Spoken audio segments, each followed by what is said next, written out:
Satu, dua. Oh, langsung. Cek.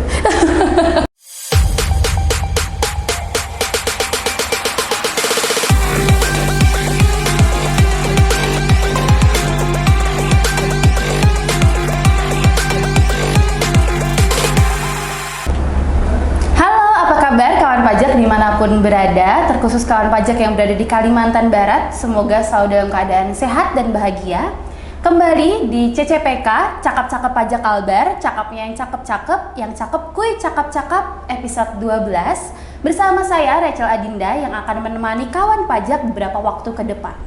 Pada podcast kali ini, kita kedatangan tamu yang sungguh luar biasa. Beliau merupakan pejabat di Direktorat Jenderal Pajak, terutama di Kanwil DJP Kalimantan Barat. Beliau merupakan seorang suami, seorang ayah, seorang opa, di mana kota kelahirannya adalah di kota Bojonegoro, dan sekarang bertugas di KPP Pratama Singkawang. Dan fun fact, beliau ini merupakan idola dari sebagian besar pegawai di Direktorat Jenderal Pajak terkhususnya di Kalimantan Barat. Tidak lain dan tidak bukan, mari kita sambut Bapak Sony Handrianto. Selamat pagi Bapak, apa kabar? Sehat? Selamat pagi Mbak Rachel, alhamdulillah sehat. Iya Bapak, jadi di podcast kali ini kita mau berbincang secara santai tentang bagaimana Bapak di Direktorat Jenderal Pajak terkhusus di KPP Pratama Singkawang ya Pak. Sebelumnya kesannya gimana nih Pak bisa jadi narasumber di CCPK episode 12 ini? Alhamdulillah Mbak Rachel, kita sangat senang sekali ya karena kita bisa langsung bertemu dengan mitra pajak kita ya, yang tentunya ini merupakan suatu yang membahagiakan kita karena mereka itu adalah pahlawan-pahlawan bangsa ini ya. Pahlawan bangsa, mitra pajak atau kalau kita sebut kawan pajak ya Pak ya, awal ya. Iya Bapak, kalau boleh tahu Bapak sudah berapa tahun sih Pak bekerja, berkarir di Direktorat Jenderal Pajak? Saya mulai bekerja itu tahun 89 ya. 89 ya, sudah hampir 31 tahun Mbak. 31 tahun, lebih tua ya. dari umur saya. Iya Mbak. Iya Bapak, kalau misalkan selama 31 tahun ini ada nggak sih Pak momen yang paling membuat Bapak terkesan dalam karir Bapak? Oke. Selama saya berkarir di DJP ini, memang kami itu ada 3 zaman Mbak. Jadi zaman zaman dahulu, kemudian zaman transisi, dan zaman modern ya. Nah, itu yang saya lihat dari perkembangan dan saya sangat terkesan itu bagaimana Direktorat Jenderal Pajak itu merubah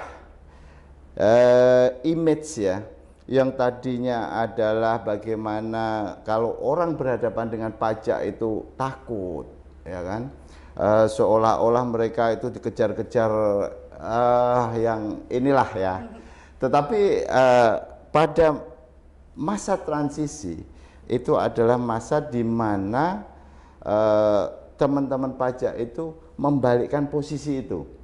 Dia menjadi mengerti akan tugas dan kewajibannya, dia mengutamakan daripada pelayanan sampai dengan sekarang. Sekarang itu adalah modern di mana semua itu ditunjang dengan sistem. Iya, dengan aplikasi sehingga itu sangat memudahkan wajib pajak, Mbak. Itu yang saya luar biasa dalam jangka waktu yang relatif singkat untuk perubahan itu bisa dilakukan oleh DJP. Itu yang saya bangga dengan DJP dan saya kagum. Saya ucapan luar biasa untuk DJP kita. Luar biasa, membanggakan sekali sebenarnya. Membanggakan sekali. Saya lihat juga sekarang semuanya serba online. Bisa di mana saja, di saat kita memberitahu wajib pajak mau menanyakan apa juga mudah. Sekarang ada call center, ada sosial media, betul ya Bapak ya. Nah, untuk itu Pak, di saat Bapak sudah mengalami masa transisi berarti Pak ya selama 31 tahun ini, apa sih Pak moto atau pedoman yang selalu Bapak pegang dalam berkarir Pak? Oh ya, sebenarnya moto saya itu sederhana aja Mbak. Jadi moto saya itu adalah mulai dari yang kecil-kecil, mulai sekarang, dan mulai dari diri sendiri.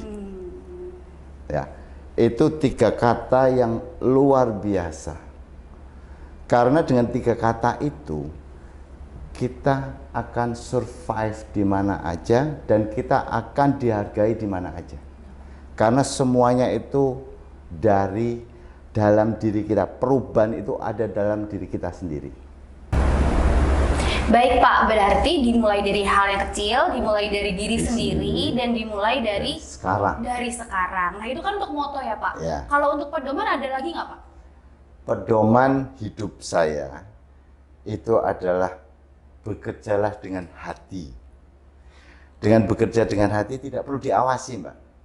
Jadi di mana aja kita akan memberikan kontribusi yang maksimal dan optimal. Ya.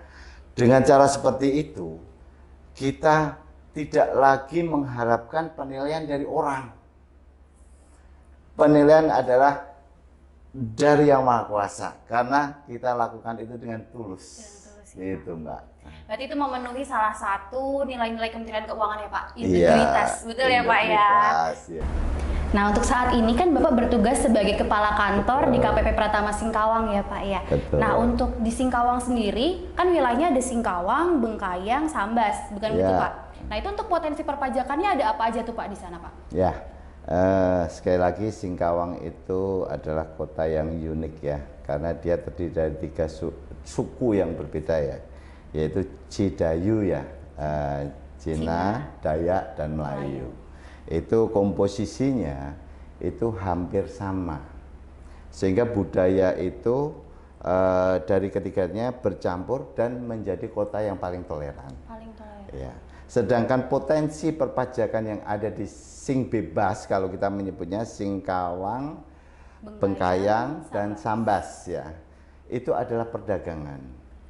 Perdagangan itu utamanya, kemudian perkebunan, serta administrasi pemerintahan. Itu adalah 3 sektor yang memang itu menyumbangkan penerimaan pajak yang besar. Dari perdagangan, tapi paling besar di mana Pak? Antara perdagangan sama perkebunan?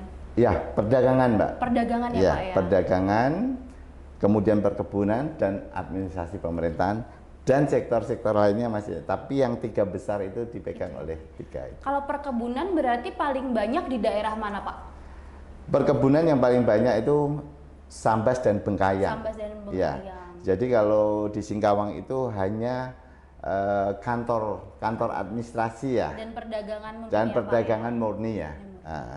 Nah, untuk kota Singkawang kan kemarin disebut sebagai habis dapat predikat bukan sih Pak yang kota paling toleransi ya Pak ya? Kota paling toleran se-Indonesia. Kawan pajak, kota paling toleran Indonesia. Se-Indonesia. Ya. Baik Pak. Nah luar biasa banget berarti nih Pak KPP Pratama Singkawang ya Pak. Betul. Ya, Sing Bebas Singkawang, Bengkayang, Sambas. Ya. Dan saat ini kami juga akan menyampaikan kabar yang sangat membanggakan, sangat Betul. membahagiakan bahwa per tanggal 21 Oktober tahun 2022 ini KPP Pratama Singkawang telah mencapai penerimaan 100%.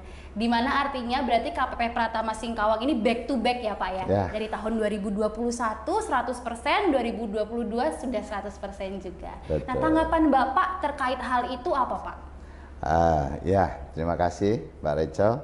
Sebenarnya saya pengen nyombong juga nih. Jadi bukan 100% di atas 100% ya, tapi lebih tepatnya di tahun 2021 itu adalah 128%. 128%. Terus kemudian per tanggal 21 Oktober kemarin kita 100%.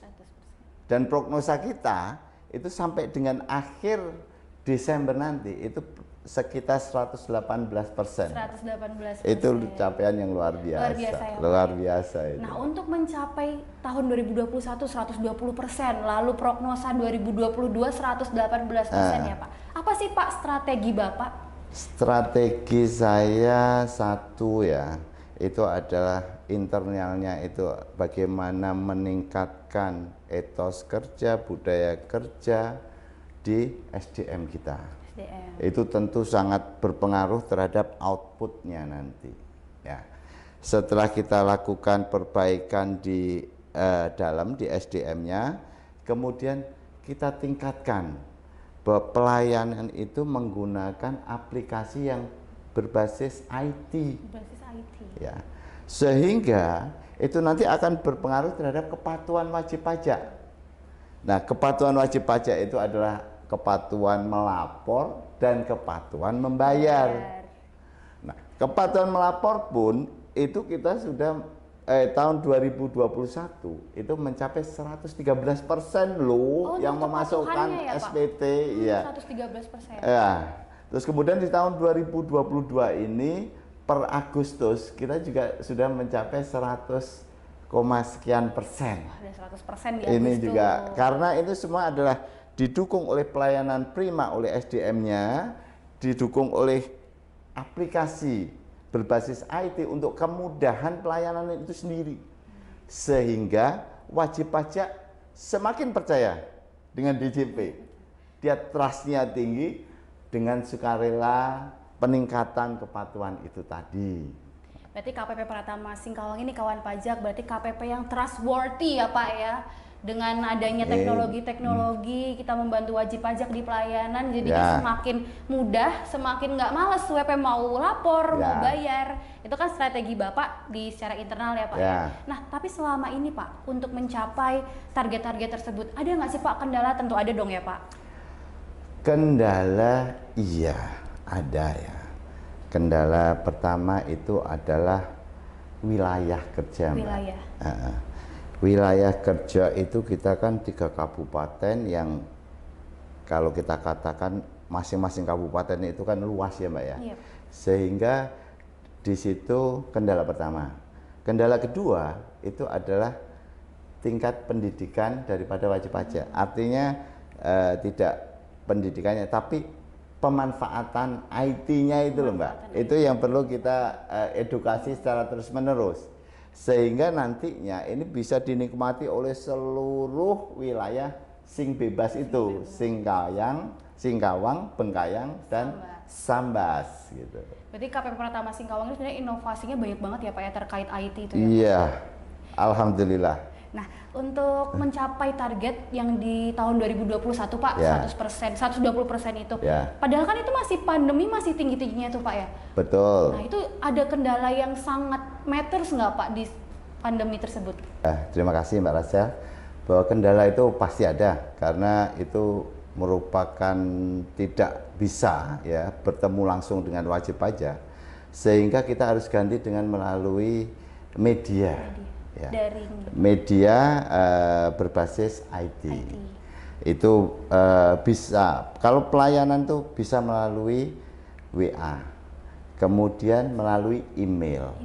Ya.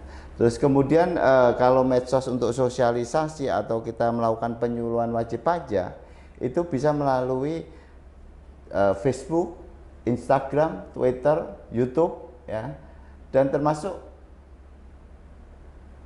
WA Blast dan SMS yang secara masif kita lakukan. Oh, secara masif WA Blast itu ya Pak ya? Iya, iya. Berarti kalau kendalanya itu solusinya adalah tadi ya Pak? Yang tadi itu IT, solusi ya. Aplikasi. Ya, betul. Nah, berarti harapan Bapak nih untuk tahun 2023 agar bisa lebih tinggi dari tahun 2021 dan 2022 apa tuh Pak? Iya, kalau harapan jelas kita tetap mengacu keberhasilan kita sebelum-sebelumnya. Itu harapan saya. Ya. Namun demikian ya semua itu akan kita rencanakan dengan sangat matang ya. Karena itu termasuk ekonomi yang akan kita hadapi di tahun 2023 nanti. Itu sudah kita siapkan di awal tahun, rencana itu kita lakukan. Mudah-mudahan di tahun 2023 kita juga bisa mencapai 100% lagi. Amin. Itu harapan kita semua ya Pak ya, agar bisa tercapai lebih dari 100% di tahun 2023. Nah, setelah kita berbincang-bincang nih Pak terkait KPP Pratama Singkawang, terkait Bapak berkarir di Direktorat Jenderal Pajak, yang terakhir nih Pak, ada nggak pesan-pesan untuk kawan pajak semua yang mungkin lagi menonton YouTube podcast CCPK ini Pak?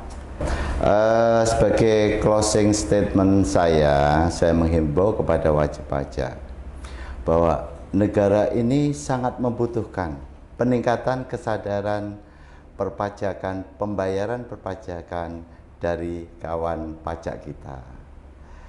Negara ini membutuhkan biaya yang sangat besar untuk pembangunan, untuk subsidi minyak dan gas, dan sarana kesehatan kita. Gotong royong nasional sangat mutlak untuk diperlukan sehingga kita dapat menutup APBN kita. Sekali lagi saya ucapkan terima kasih kepada mitra pajak kita. Tanpa partisipasi mitra pajak kita, pembangunan tidak akan berjalan. Mungkin itu closing statement saya. Monggo, Mbak Raja. Baik, terima kasih banyak Pak Sony. Harapan yang baik untuk kawan pajak semua, harapan yang baik untuk KPP Pratama Singkawang, dan harapan yang baik juga untuk Kanwil DJP Kalimantan Barat. Semoga kawan pajak dan juga teman-teman selalu dalam keadaan sehat, selalu dalam keadaan yang bahagia, dan jangan lupa bersyukur apapun keadaannya. Baik, untuk kawan pajak, terima kasih telah mengikuti podcast CCPK episode 12. Mohon maaf jika dalam menyampaikan podcast ada kesalahan. Terima kasih sekali lagi kepada kawan pajak. Jangan lupa untuk terus mengikuti podcast-podcast selanjutnya yang ada di YouTube Pajak Kalbar. Dan jangan lupa juga untuk memfollow media sosial kami @pajakkalbar dan @pajaksingkawang, baik di Facebook maupun di Instagram. Saya undur diri, terima kasih. Terima kasih.